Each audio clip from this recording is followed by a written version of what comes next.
역마, 역마, 김동미. 화개장터의 냇물은 길과 함께 흘러서 세 갈래로 나 있었다.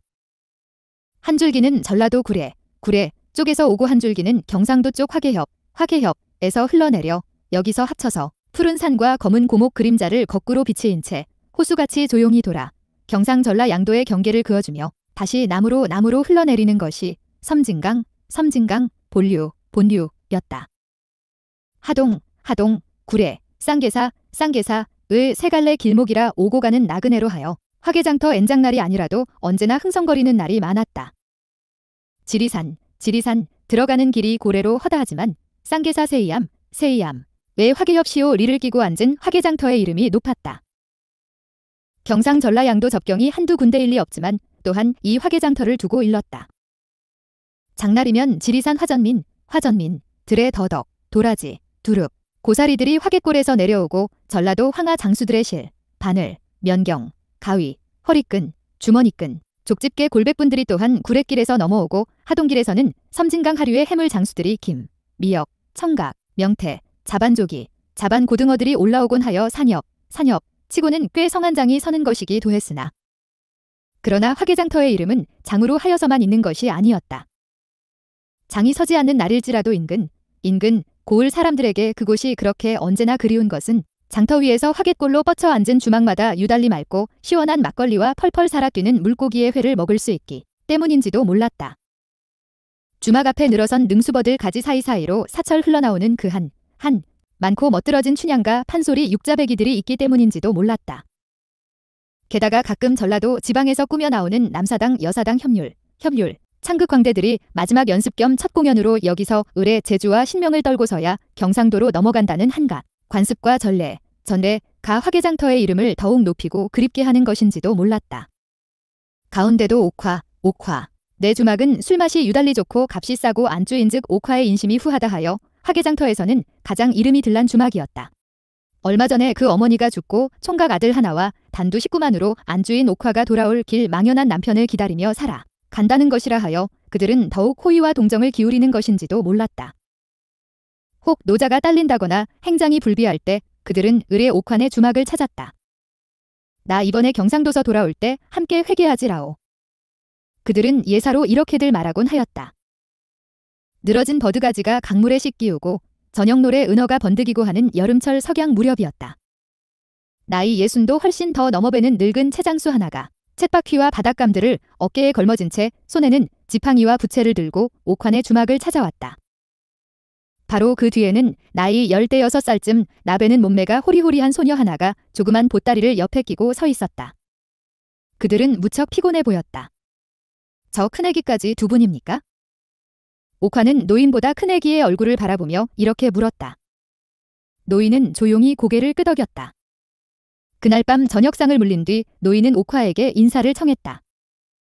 살기는 구례에 사는데 이번엔 경상도 쪽으로 벌이를 떠나온 길이라 하였다.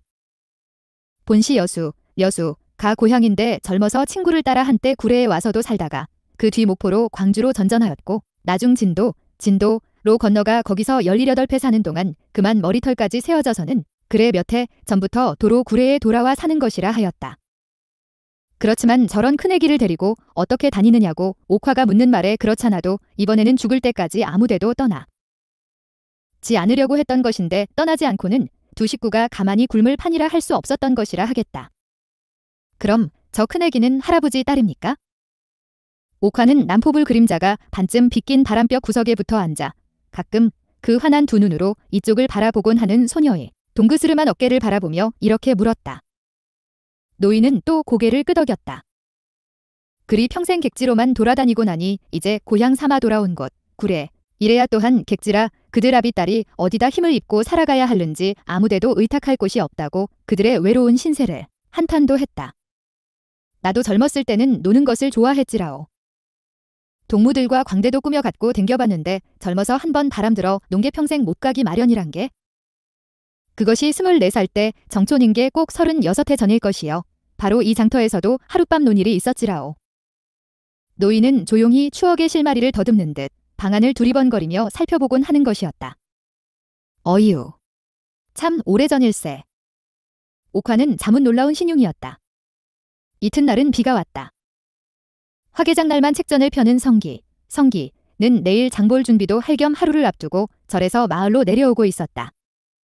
쌍계사에서 화개장터까지는 시오리가 좋은 길이라 해도 굽이굽이 벌어진 물과 돌과 산엽의 장려한 풍경이 언제보다 그에게 길덜미를 내지 않게 하였다. 처음엔 글을 배우러 간다고 할머니에게 손목을 끌리다시피 하여 간 곳이 절이었고 그 다음엔 손윗동무들의 사랑에 끌려다니다시피쯤 하여 왔지만 이쯤 와서는 매일같이 듣는 북소리, 목탁소리, 그리고 극경을 치게 회맑은 은행나무, 염주나무, 보재수 이런 것까지 모두 실증이 났다. 당초부터 어디로 헐헐가 보고나 싶던 것이 소망이었지만 그러나 어디로 간다는 건 말만 들어도 당장에 두 눈이 시뻘개져서 역정을 내는 어머니였다. 서방이 있나? 일가 친척이 있나? 너 하나만 믿고 사는 인연의 팔자에 너조차 밤낮 어디로 간다고만 하니 난 누굴 믿고 사냐? 어머니의 넋두리는 인제 귀에 못이 박일 정도였다. 이러한 어머니보다도 차라리 10살 때부터 절에 보내어 중지를 시켰으니 인제 역마살 도 거진다 풀려갈 것이라고 은근히 마음을 느꾸시는 편이던 할머니는 성기가 3살 났을 때 보인 그의 사주의 시천역이 들었다 하여 한때는 얼마나 낙담을 했던 것인지 모른다. 하동산다는 그 키가 나지막 한명주 치마저고리를 입은 할머니가 혹시 갑자을축을 잘못 짚지나 않았나 하여 큰절에 쌍계사를 가리킴 있는 어느 노장에게도 가 물어보고 지리산 속에서 돌을 닦아 나온다던 어떤 키 큰 영감에게도 다시 배워봤지만 시천역엔 조금도 요동이 없었다. 천성제애비 팔자를 따라가려는 계지. 할머니가 어머니를 좀 비꼬아하는 말이었으나 거기 깊은 원망이 든 것도 아니었다.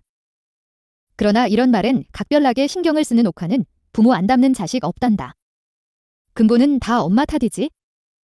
도리어 어머니에게 오금을 받고 들었다. 이년아 애미한테 너무 오금 받지 마라. 남사당을 붙었음. 너를 버리고 내가 그놈을 찾아갔냐. 너더러 찾아달라 성화를 댔냐.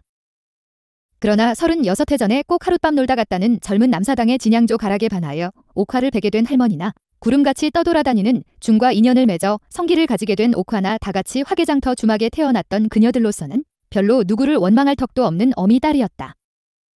성기에게 역마살이 든 것은 어머니가 중 서방을 정한 탓이요. 어머니가 중 서방을 정한 것은 할머니가 당사당에게 반했던 때문이라면 성기의 역마운도 결국은 할머니가 장본이라. 이에 할머니는 성기에게 중지를 시켜서 살을 때우려고도 서둘러 보았던 것이고 중질에서 못 닦은 살을 이번에는 옥화가 그에게 책장사라도 시켜서 풀어보려는 속셈인 것이었다. 성기로서도 불경보다는 암만 해도 이야기책에 끌리는 눈치요. 중질보다는 차라리 장사라도 해보고 싶다는 소청이기도 하여 그러나 옥화는 꼭 화개장만 보기로 다짐까지 받은 뒤 그에게 책전을 내어주기로 했던 것이었다. 성기가 마루 압축대 위에 올라서는 것을 보자 옥화는 놀란 듯이 자리에서 일어나 앉으며 더운데 왜 인저사 내려오냐?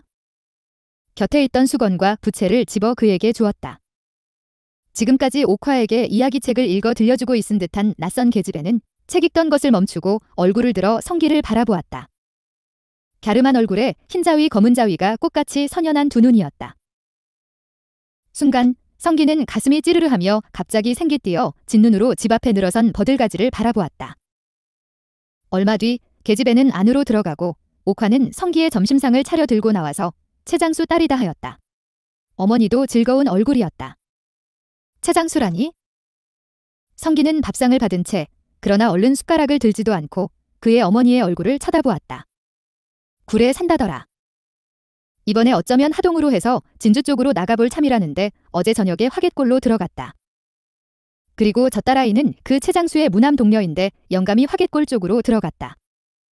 나와서 하동 쪽으로 나갈 때 데리고 가겠다고 하도 간청을 하기에 그동안 좀 맡아 있어 주기로 했다면서 옥화는 성기의 눈치를 살피듯 그의 얼굴을 물끄러미 바라보았다. 화갯골에서는 며칠이나 있겠다던고? 들어가 보고 재미나면 지리산 쪽으로 깊이 들어가 볼 눈치더라. 그리고 나서 옥화는 또 그래도 그런 사람의 딸같이는 안 되지? 하였다. 개연이란 이름이었다. 성기는 잠자코 밥숟가락을 들었다. 그러나 밥은 반도 먹지 않고 상을 물려버렸다. 이튿날 성기가 책전에 있으려니까 그 최장수 딸이 그의 점심을 이고 왔다. 집에서 장터까지래야 소리 지르면 들릴 만한 거리였지만 그래도 전날 늘 이고 다니던 상돌엄마가 있을 터인데 이렇게 벌써 처녀티가 나는 남의 큰애기더러 이런 사환을 시켜 미안하단 생각이 들었다. 그러나 정작 그녀 쪽에서는 그러한 빚도 없이 그 꽃송이같이 화한한 두 눈에 웃음까지 담은 채 그의 앞에 밥함지를 공손스레 놓고는 떡과 엿과 참외들을 팔고 있는 음식점 쪽으로 곧장 눈을 팔고 있었다. 상돌엄만 어디 갔는데? 성기는 계연의 그 아리따운 두 눈에서 흥건한 즐거움을 가슴으로 깨달으며 그러나 고개는 엉뚱한 방향으로 돌린 채 차라리 거칠은 음성으로 이렇게 물었다. 손님이 마루에 가득 찼는데 상돌엄마가 혼자서 바삐 서두님께 어머니가 지더러 갖고 가라 했어요. 그동안 거의 입을 열어 말하는 일이 없었던 계연은 성기가 묻는 말에 의외로 생경한 전라도 쪽 토음으로 이렇게 말했다. 그 가냘프고 갸름한 어깨와 목하며 어디서 그렇게 힘차고 괄괄한 음성이 울려나오는 것인지 알 수가 없었다. 한 줌이나 될 듯한 가느다란 허리와 호리호리한 몸매에 비하여 발달된 팔다리와 토실토실한 두 손등과 조그맣게 도톰한 입술을 가진 탓인지도 몰랐다. 계연아, 오빠 새순물 놔 드려라.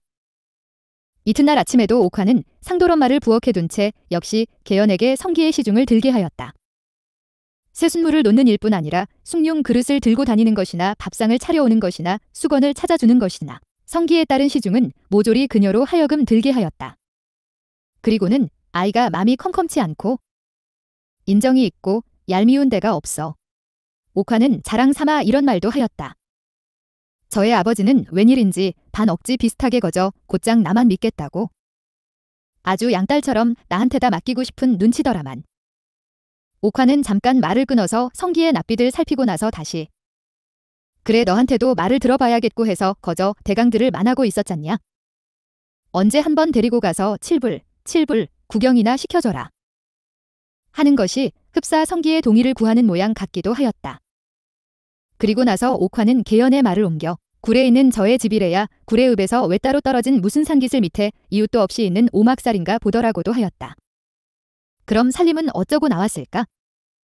살림이래야 그까진 거 뭐 방문에 자물쇠 채워두었으면 그만 아냐? 하지만 그보다도 나그네 길에 데리고 나선 계연이가 걱정이지.